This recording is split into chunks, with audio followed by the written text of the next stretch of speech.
como representante de Israel, não pôde nem mesmo entrar na presença de Deus na tenda. O livro de Levítico começa nos lembrando desse problema fundamental. Ele diz: o Senhor chamou a Moisés de dentro da tenda. E surge a questão: como é que Israel pode, em seu pecado e egoísmo, se reconciliar com esse Deus? É disso que trata esse livro, como Deus graciosamente provê um caminho para pessoas pecadoras e corruptas viverem na sua santa presença. Agora, vamos fazer uma pausa por um segundo e explorar essa ideia super importante de que Deus é santo. É fundamental para entender esse livro. A palavra santo significa simplesmente ser separado ou único. E na Bíblia, Deus é separado de todas as outras coisas por causa do seu papel único, como o Criador de todos, como o autor da própria vida. E assim, se Deus é santo, então o espaço ao redor de Deus também é sagrado. Está cheio da sua bondade e sua vida e pureza e justiça. Então, se Israel, que é injusto e pecador, quer viver na santa presença de Deus, eles também precisam se tornar santos. Seu pecado tem que ser resolvido. Daí o livro de Levítico. O livro tem um conceito simétrico realmente incrível. Ele explora as 3 maneiras principais em que Deus ajuda Israel a viver em sua presença. As seções externas são descrições dos rituais que Israel deveria praticar na presença santa de Deus. As próximas seções internas enfocam o papel dos sacerdotes de Israel como mediadores entre Deus e Israel. E dentro disso estão 2 seções correspondentes que enfocam a pureza de Israel. E então, bem aqui no centro do livro, há um ritual fundamental, o Dia da Expiação, que une o livro inteiro. O livro conclui com uma pequena seção em que Moisés convida Israel a ser fiel a essa aliança. Vamos explorar melhor o livro. A primeira seção explora os 5 tipos principais de sacrifícios rituais que Israel deveria realizar. 2 delas eram maneiras pelas quais um israelita podia agradecer a Deus oferecendo a ele esses símbolos do que Deus lhes deu primeiro. Em 3 outros sacrifícios eram maneiras diferentes de pedir desculpas a Deus. Então, aqui um israelita oferecia o sangue de um animal enquanto confessava que o seu pecado criou mais mal e morte no mundo bom de Deus. Mas em vez de destruir esse povo, Deus, é claro, quer perdoá-lo. E assim esse animal simbolicamente morre em seu lugar e o expia, o que significa cobrir o pecado deles. E assim, através desses rituais, os israelitas estavam constantemente sendo lembrados da graça de Deus, mas também da sua justiça e da severidade do seu mal e as suas consequências. O segundo conjunto de rituais estabelece as 7 festas anuais de Israel. E cada uma delas contava uma parte diferente da história sobre como Deus os resgatou da escravidão no Egito e os levou através do deserto a caminho da terra prometida.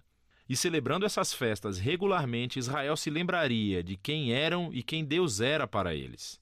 Agora, as sessões sobre os sacerdotes de Israel. Você tem Arão e os seus filhos, ordenados pela primeira vez a entrar na presença de Deus em nome de Israel. E então, nessa seção correspondente, encontramos as qualificações para ser um sacerdote. Os sacerdotes foram chamados ao nível mais alto de integridade moral e santidade ritual, porque eles representavam o povo diante de Deus, mas também representavam Deus para o povo. Descobrimos por que a santidade dos sacerdotes é tão importante aqui nessa primeira sessão, logo após a ordenação da família de Arão. 2 de seus filhos caminham direto para a presença de Deus e violam flagrantemente as regras. E assim eles são consumidos pela santidade de Deus. É uma lembrança assustadora do paradoxo que existe ao vivermos na presença santa de Deus. Porque é bondade pura, mas se torna perigoso para aqueles que se rebelam e insultam a santidade de Deus. Por isso é importante que os sacerdotes de Israel se tornem santos. E também que todo o povo de Israel se torne santo, que é do que se tratam as próximas sessões internas. Os capítulos 11 a 15 são sobre a pureza ritual exigida de todos os israelitas. E os capítulos de 18 a 20 são sobre a pureza moral do povo. E aqui está o que significa essa linguagem de pureza e impureza. Como Deus é santo, os israelitas precisam estar em um estado de santidade quando entrarem na sua presença. Isso era chamado de estar limpo ou puro. A presença de Deus estava fora dos limites para qualquer um que não estivesse em um estado sagrado, e isso foi chamado de imundo ou impuro. Um israelita poderia se tornar impuro de poucas maneiras, entrando em contato com fluidos corporais reprodutivos, caso tivesse uma doença de pele, se tocasse em mofo ou fungo, ou se tocasse num corpo morto. Agora, para os israelitas, todos esses exemplos estavam associados à mortalidade, como a perda da vida, o que nos leva ao símbolo central de todas essas ideias. Você se torna impuro quando se contamina ao tocar a morte, por assim dizer. E a morte é o oposto da santidade de Deus, porque a essência de Deus é a vida. Isso é realmente fundamental. Ser impuro não era simplesmente pecaminoso ou errado. Tocar esses tipos de coisas fazia parte normal da vida cotidiana, e a impureza era um estado temporário. Durava apenas uma semana ou duas e depois acabava. O que estava errado ou era pecaminoso era entrar na presença de Deus carregando esses símbolos de morte e impureza no meu corpo. Não faça isso. Agora, o último modo de se tornar impuro era comendo certos animais. E as leis alimentares kosher são encontradas aqui nessa seção. Agora, tem havido muitas teorias sobre por que certos animais eram considerados impuros e fora dos limites, seja para promover a higiene ou para evitar tabus culturais. O texto não é explícito, mas o ponto básico de todos esses capítulos é muito claro.